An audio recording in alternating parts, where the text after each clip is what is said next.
लोग आगे एक नए वीडियो पर आज हम लोग देखने वाले एसएससी जीडी कांस्टेबल के लिए स्टैटिस्टिक्स जीके।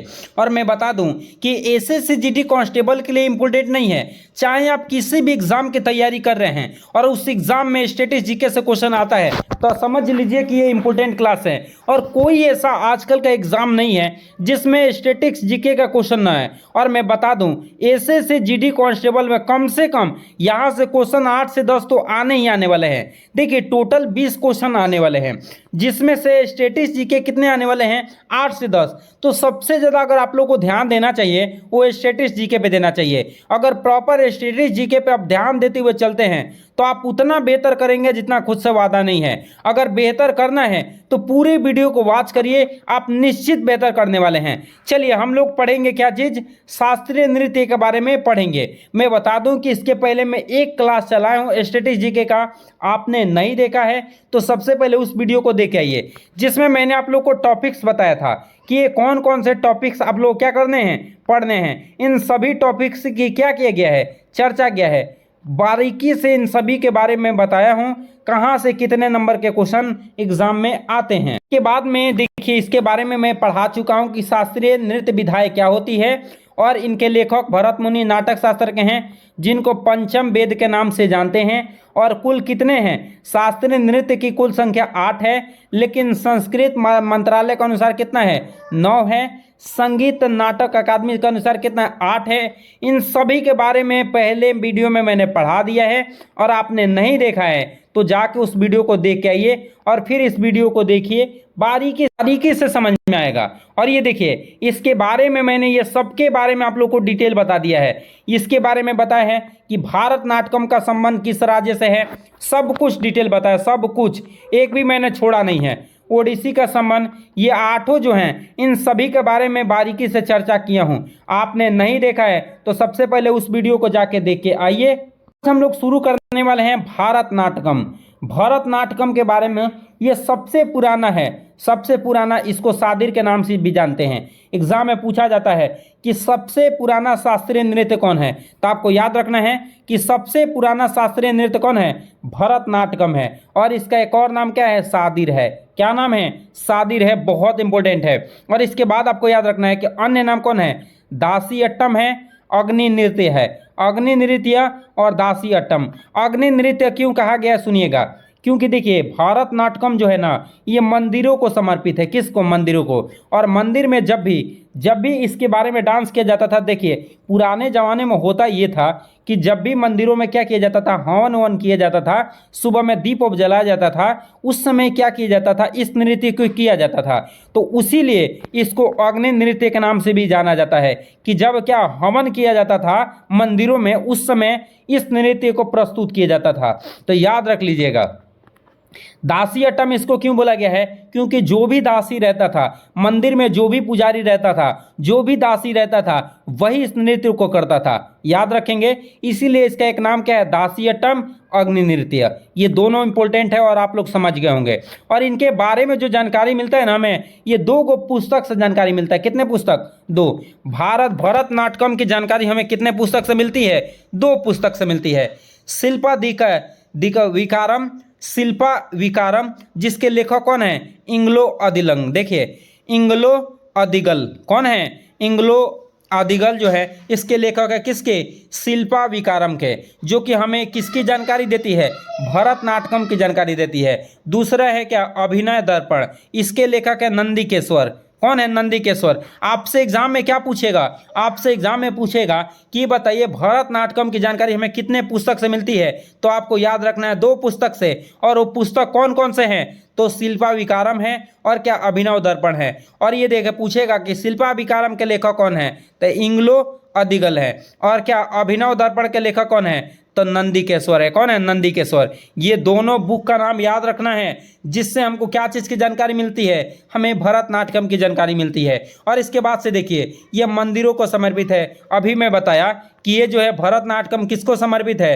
मंदिर को, जिसमें क्या किया जाता था कि जो भी पुजारी रहते थे इस नृत्य को करते थे और अपने 3 अंगुलियों से ओम बनाते थे। क्या बनाते थे, ओम बनाते थे। याद रखें कितने उंगली से, 3 अंगुलियों से।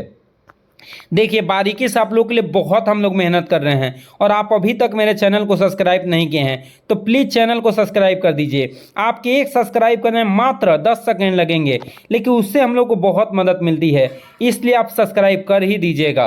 देखिए भरतनाट्यम के बारे में अगला पॉइंट जो है, शैशव धर्म के विचारों को प्रस्तुत करती है। किसके?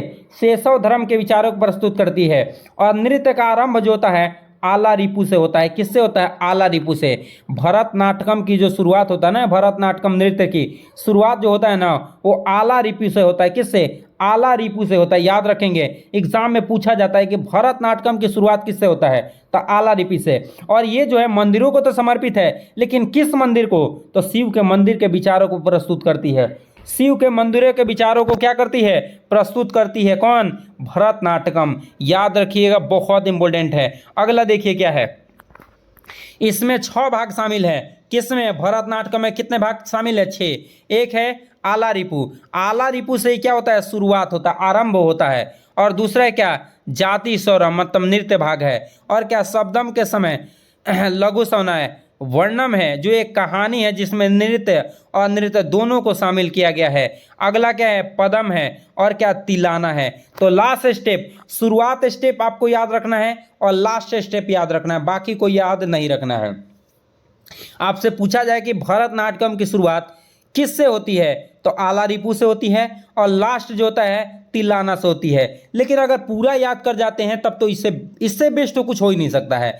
लेकिन हाँ, अगर आपको याद रखना है तो ज़्यादातर क्वेश्चन इसी से पूछे जाते हैं कि भरतनाट्यम जो है नृत्य की शुरुआत किससे होती है, तो आला रिपु से होती है, और समाप्त जो होती है वो किससे होती है? तिलाना से होती है। याद रख लेंगे भाई, बहुत ज़्यादा इंपॉर्टेंट है। जितने भी कुछ बताया जा रहा है ना, सबके सब इंपॉर्टेंट है, कोई फालतू का चीज़ नहीं बता रहा हूँ। अगला याद क्या आंसर करना है कि नाट्य रूप का स्वरूप पाने वाला भारत का पहला कौन सा शास्त्रीय नृत्य?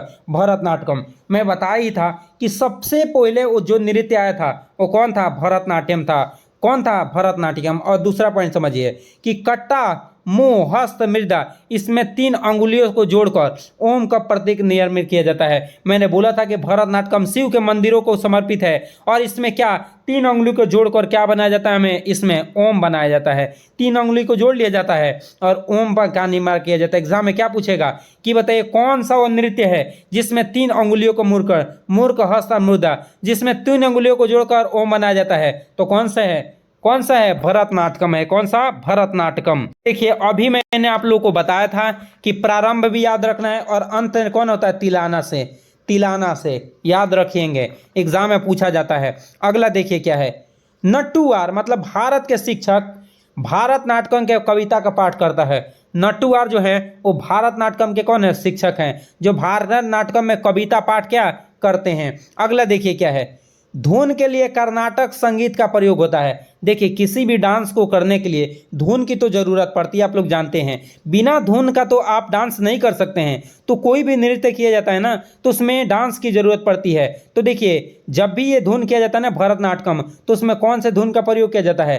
कर्नाटक संगीत का प्रयोग होता है। और एकल कलाकार द्वारा विभिन्न भूमिकाओं द्वारा दर्शाया जाता है, और जिसे क्या कहा जाता है? एकाहार लस्यांग, मतलब इसमें कितने लोग डांस करते हैं? तो मात्र 1 लोग, जो पुजारी होता है ना, वही इसको डांस करता है और नृत्य को दिखाता है, जो शिव के मंदिरों को क्या नहीं ये समर्पित करता है। तो इसीलिए बोला जाता है कि इसमें कितने लोग? 1 ही लोग। तो वही देखिए दे रखा है कि एकल कलाकार द्वारा विभिन्न भूमिकाओं द्वारा दर्शाया जाता है, जिसे एकाहार लस्यांग कहा जाता है। एग्जाम में पूछा जाता है। अगला देखिए क्या है, भरतनाट्यम नृत्य के शैली कहाँ कहाँ है? कला क्षेत्र, वजूरन और क्या कलामंडलम है। और देखिए क्या है, भारतीय संगीत के 2 भाग हैं, उत्तरी भारत और दक्षिण भारत। उत्तरी भारत संगीत हिंदुस्तानी संगीत, और क्या दक्षिण भारत में कौन सा कौन सा? कर्नाटक संगीत ही याद रखना है। अगला देखिए क्या है, नृत्य में प्रयोग होना वाद्य यंत्र कौन है? मृगम, वीणा, बांसुरी आदि। तो एग्जाम में पूछा जाता है कि भरतनाट्यम में कौन सा वाद्य यंत्र का प्रयोग होता है?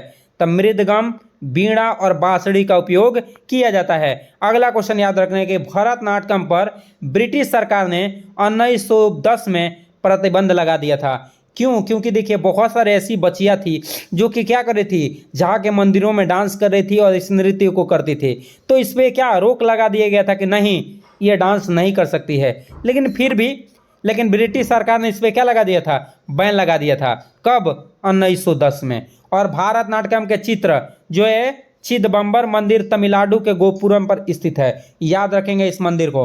और ब्रिटिश सर कब प्रतिबंध लगा था ये भी याद रखेंगे। और आज हम लोग इतना ही रहने देंगे, लेकिन हाँ बारीकी से पढ़ते चलिए। और वीडियो अच्छा लगा होगा तो जरूर शेयर करेंगे और अपने दोस्तों के बाहर हर एक दोस्त के पास इसको पहुंचाना है। और देखिए अभी तक चैनल को सब्सक्राइब नहीं किए होंगे तो सब्सक्राइब कर लेंगे। चलिए तो मिलेंगे अगले वीडियो में, तब तक के लिए जय हिंद।